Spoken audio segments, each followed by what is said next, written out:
नमस्कार, मैं हूं अरुणेश। आज भी जब कोई बड़ी घटना होती है तो लोग उसकी सीबीआई जांच की मांग करते हैं। कभी लोगों का सीबीआई पर पूरा भरोसा होता था, पर अब आम जनता का सीबीआई पर यह भरोसा लगातार कम होता जा रहा है, क्योंकि सीबीआई को सौंपे गए ज्यादातर केस उसके अंजाम तक नहीं पहुंचे। बोफोर्स से लेकर आरुषि मामले तक सीबीआई ने लगभग सरेंडर कर दिया। सीबीआई पर केंद्र सरकार की सुविधा के अनुसार काम करने का आरोप भी लगता रहा। सीबीआई की स्वायत्तता पर भी सवाल उठे। आखिर केंद्र सरकार सीबीआई का कितना दुरुपयोग करती है? इन सभी सवालों का जवाब जानेंगे हम अपने इस खास कार्यक्रम में। तो शुरू करते हैं सीबीआई का सच।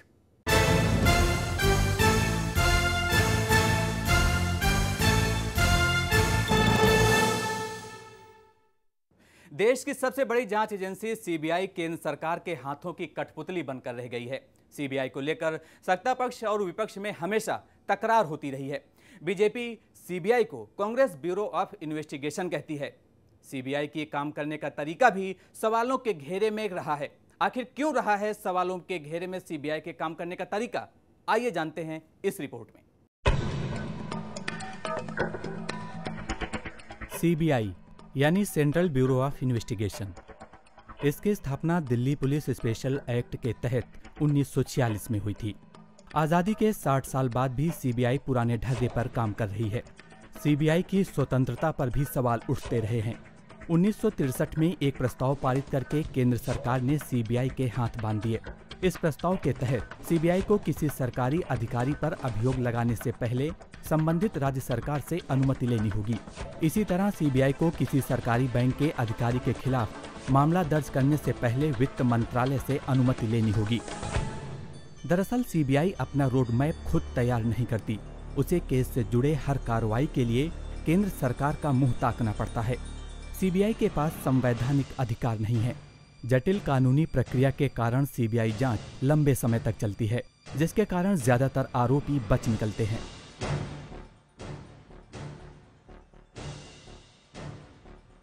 एक 121 करोड़ की जनता पर महज 5,000 लोगों का स्टाफ सीबीआई के पास है।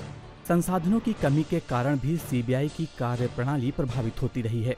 स्टाफ की नियुक्ति, ट्रांसफर और वकील की नियुक्ति मामले में भी सीबीआई स्वतंत्र नहीं है, जिसके कारण सीबीआई की कार्यप्रणाली प्रभावित होती है। एक नज़र संसाधनों की कमी पर।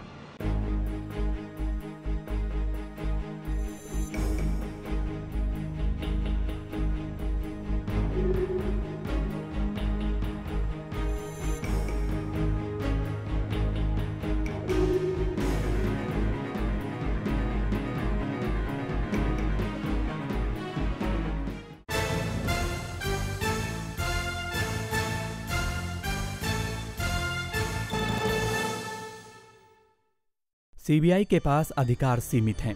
आरोपी अफसरों और नेताओं पर मुकदमा दर्ज कराने में सीबीआई को खासी परेशानियों का सामना करना पड़ता है।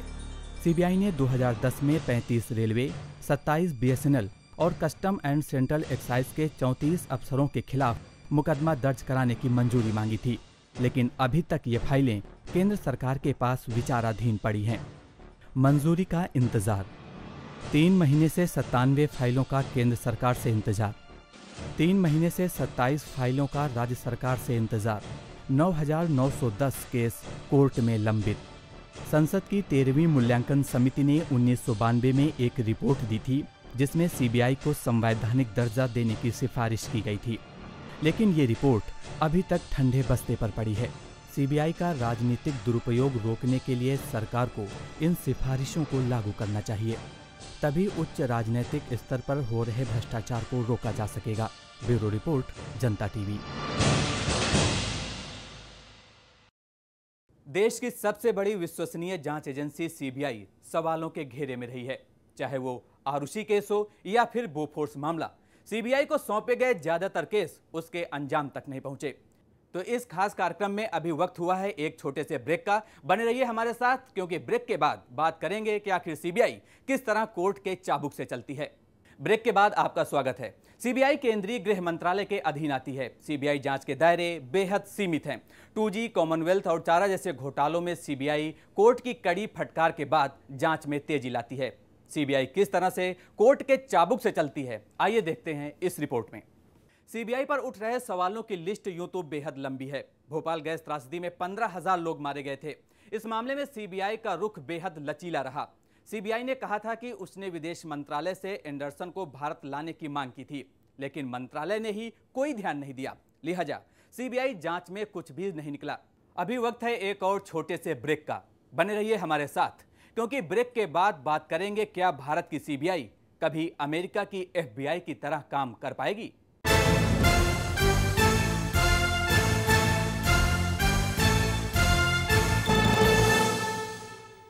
ब्रेक के बाद एक बार फिर आपका स्वागत है। सीबीआई को अक्सर एफबीआई बनाने की बात होती है, जो सिर्फ बयानबाजी तक ही सीमित रहती है। हकीकत में कोई भी दल सीबीआई की संवैधानिक मजबूती नहीं चाहता। अमेरिका की फेडरल ब्यूरो ऑफ इन्वेस्टिगेशन यानी एफबीआई की तरह सीबीआई को भी मजबूती दी जा सकती है। वो कैसे, आइए जानते हैं इस रिपोर्ट में। अमेरिका की एफबीआई यानी फेडरल ब्यूरो ऑफ इन्वेस्टिगेशन विश्व की सबसे बड़ी, मजबूत और संगठित जांच एजेंसी मानी जाती है। 9/11 हमले के बाद एफबीआई को अमेरिकी सरकार ने और अधिक संसाधन और अधिकार दिए। इसी का परिणाम है कि 9/11 के बाद अमेरिका में कोई बड़ी आतंकी घटना नहीं हुई। इससे हमारी सरकार को सबक लेने की जरूरत है।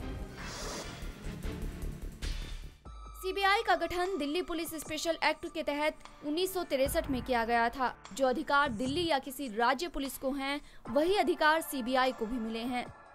पुलिस अपनी मर्जी से जांच के लिए स्वतंत्र है, जबकि सीबीआई सरकार और कोर्ट के भरोसे रहती है। ऐसे में सीबीआई को वर्षों पुराने एक्ट में बदलाव करने की सख्त जरूरत है। सीबीआई को किसी भी मामले को 6 महीने से 1 साल में निपटाने की बाध्यता होनी चाहिए, लेकिन वर्तमान में केस के निपटारे में 10 से 30 साल लग जाते हैं।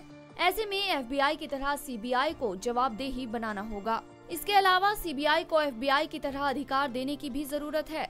सुप्रीम कोर्ट और चुनाव आयोग की तरह संवैधानिक दर्जा मिलने के बाद सीबीआई स्वतंत्र और निष्पक्ष तरीके से जांच कर सकेगी। पर बड़ा सवाल ये है कि क्या सीबीआई पर सियासत करने वाले सिपहसालार उसे स्वतंत्र होने देंगे। ब्यूरो रिपोर्ट, जनता टीवी। सीबीआई के खाते में कुछ सफलताएं भी हैं। भ्रष्टाचार के मामले पर सजा पाने वाले पहले केंद्रीय मंत्री कल्पनाथ राय थे। चारा घोटाले में लालू यादव, चुरहट लॉटरी मामले में अर्जुन सिंह, सीमेंट कांड में AR अंतुले, आदर्श सोसाइटी मामले में अशोक चौहान को सीबीआई की वजह से मुख्यमंत्री की कुर्सी छोड़नी पड़ी। कुल मिलाकर जब तक केंद्र सरकार सीबीआई को चुनाव आयोग और सुप्रीम कोर्ट की तरह संवैधानिक दर्जा नहीं देगी, तब तक सीबीआई पर सवाल उठते रहेंगे। तो हमारी इस खास पेशकश में फिलहाल इतना ही। नमस्कार।